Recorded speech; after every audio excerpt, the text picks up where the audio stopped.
Hello, I'm Straz and welcome to Amateur Hour, the weekly series where we analyze amateur level play with the goal of making you a better player. Today we're analyzing a chair league game between ZKings and Horde on Garden of Terror. To catch you up on where we are in this game, so far it's been a pretty even match, with both teams trading a little bit back and forth but no one getting a clear advantage. With that said, we're going to see a big engagement here as ZKings is going to push onto Horde's fort. I'm going to pause it right now to just make a quick few observations about the state of both of these teams. ZKings in blue has a couple advantages. First off, they have 5 players to the only 4 of Horde. The other big advantage they have is they're pushing this with a minion wave and giants, meaning they have the pushing power to take this fort down quickly if they so choose. Likewise, Horde in the red doesn't really have a good way to repel this attack. ETC, their tank, is currently dead, meaning they don't really have a front line sans Thrall. So really, the best thing that they can do here is kind of just poke away at ZKings and hope that someone gets low enough where they can jump on them. As we drop this fight into slow-mo, you can see Malfurion runs up and drops a Roots. This is a defensive Roots that's entirely meant to prevent the red team from being able to come and attack them, further securing this fort.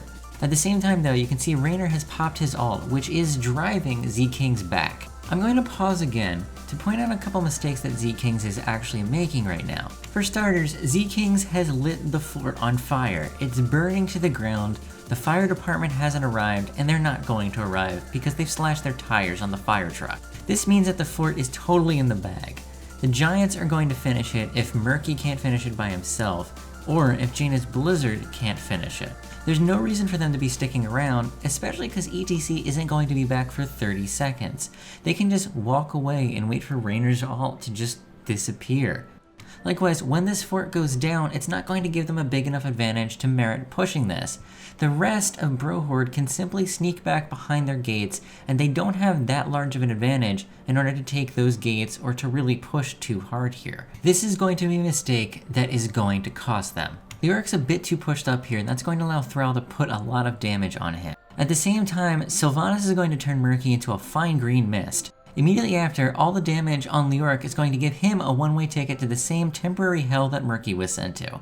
Way too late, ZKings have decided they need to retreat. Unfortunately, they're retreating right under the path of the battle cruiser that Raynor set down earlier. Malfurion's going to try and cut back here, but Thrall's going to take advantage of this situation and Sunder, which is going to put Malfurion and Joanna in a pretty terrible spot. Thrall's going to give Malfurion an Ambien, sending him back to the Emerald Dream, while Joanna's going to get silenced by Sylvanas' arrow. Without the ability to use her invulnerability, she's going to die soon after. Now, while this was a definitive victory for Horde, it's worth pointing out that they just kind of wasted a ton of ults at the end there for no reason. Check out that stim pack on Thrall right now, or the one that just ended.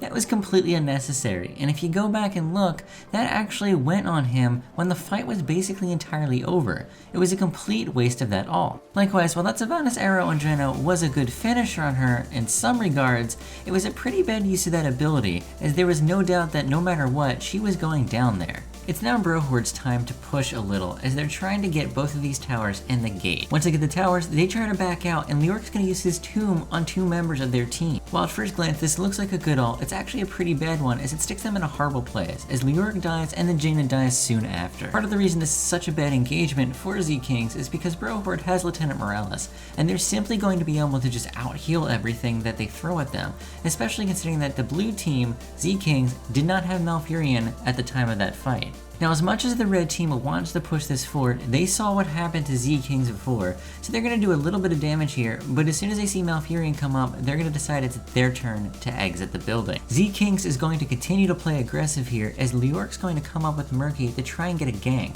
Murky's going to ult Sylvanas, but he's going to get blown up basically immediately, allowing Horde to just walk away from the fight.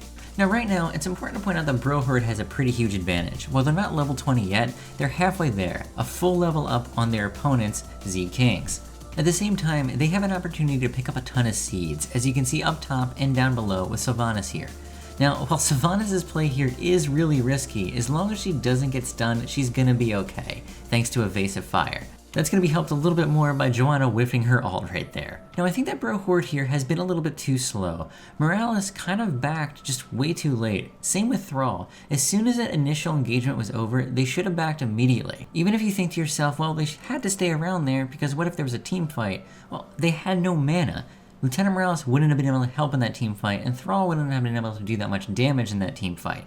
So honestly, I think they should have just backed as soon as they had the opportunity and let their other teammates soak lanes. Had Thrall and Morales gone back sooner, not only would they be able to secure their plant a little bit sooner, but this invade would have happened a little bit earlier and probably at level 20 instead of 19, meaning that this would be a real easy fight for them to just come in, mop them up, and probably win the game. Because of all of that, Bro Horde is now actually in a bad position despite just having the advantage. Thrall has gone back to get their own plan, meaning that they're looking at a 4v5 here, so the best that they can really do is just kind of poke. Now, we're going to do something that we usually don't do on Amateur Hour or on the Joship Gaming channel, period.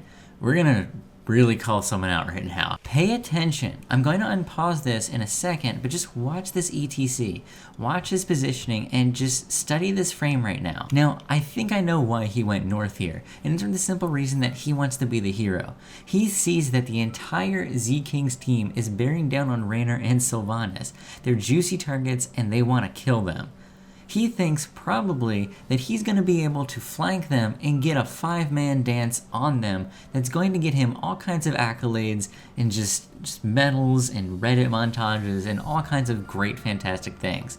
But here's the thing, that's a high risk, high reward play. And well, just watch what happens to him in a couple seconds. Likewise, also keep in mind that this is actually a 5-on-4, as while Thrall has the plant, he's not actually part of this team fight, and he's not going to join in this team fight, which, well, you'll see how that affects things too. It's very clear here that ZKings is going to make a push for this bottom fort. As they dive in, their plant's going to drop some Miracle Grow, and Lyric's going to beautifully tomb on top of it.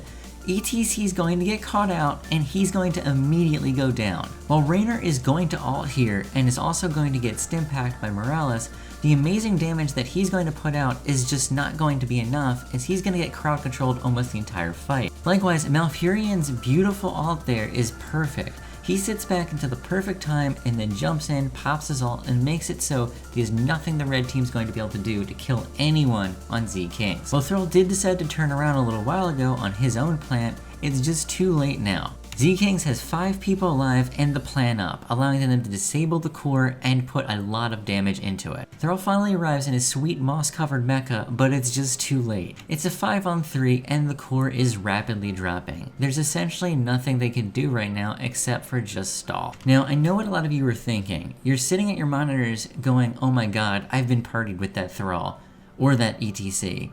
They lost the game there. They just completely threw that for Bro Horde. Now, while those micro mistakes certainly did not help Bro Horde, I think it was more the macro mistakes that ultimately cost them this game.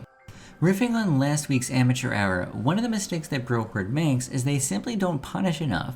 When you get a pseudo team wipe, you need to do something with it. You can't just essentially take 1 tower, even 2 towers in this case, and just be satisfied with what you have. With that said, the reason why Bro Horde can't push an advantage here is because they blew 2 of their ults completely for basically no reason. One of the things that I notice when playing Here's the Storm in my own games and when watching a lot of non-professional games is people often use their ults completely in the wrong ways. For example, you'll see Kel'Thas players that'll hold on to Phoenix for way too long. Even though it has a very short cooldown, they'll treat it like it has a 100-second cooldown. On the other hand, you'll see players like the Sylvanas use their Wailing Arrow to just kind of get a quick team kill.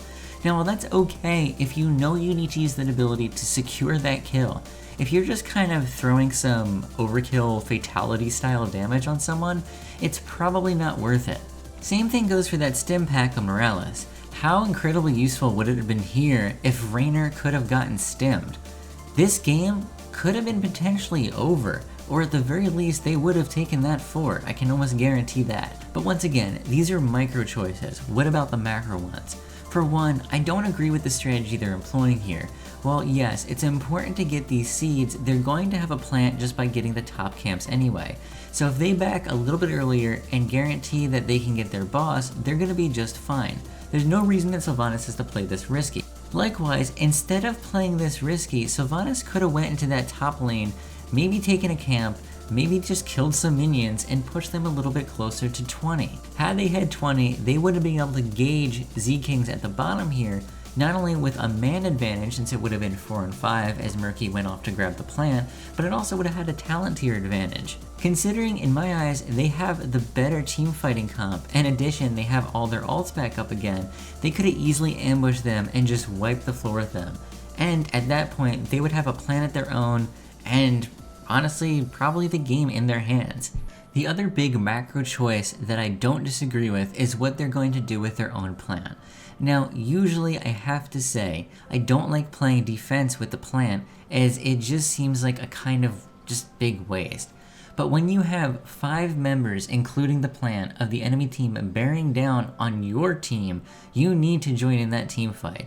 Likewise, you can see that as ETC gets focused here and goes down shortly after, Thrall just continues along on his way with the plant. At this point, even if you consider a best case scenario, there's no way that Thrall and his plant is going to be able to threaten their core fast enough to force them to back.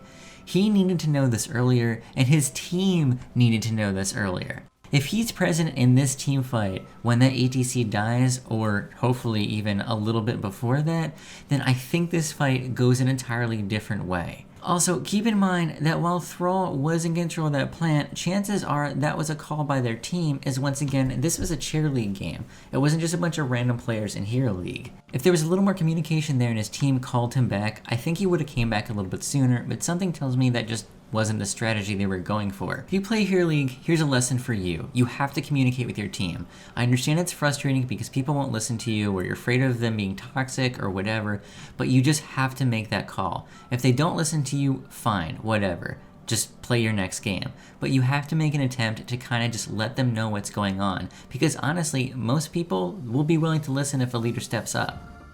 That's it for this episode of Amateur Hour. If you liked the episode, then please give us a thumbs up and let us know in the comments. It's also worth pointing out that this game, once again, was from Cheer League. Cheer League is an open league that anyone can join. So if you're feeling like some competitive, friendly play, then I strongly suggest signing up. Just go to cheerleague.com. If you'd like to see a full replay of that last game with our commentary, then check the description as a link will be down there. Hope to see everybody next time.